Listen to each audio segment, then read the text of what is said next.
Hi!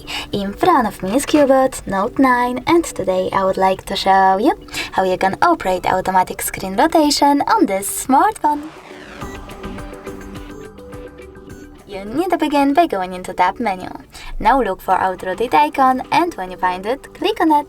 As you can see, mine is green.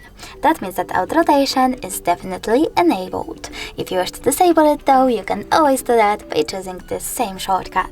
If you want to, you can go into settings as well, tap on display section, choose advanced and scroll down. Then manage auto rotation by tapping on this switcher next to auto rotate screen.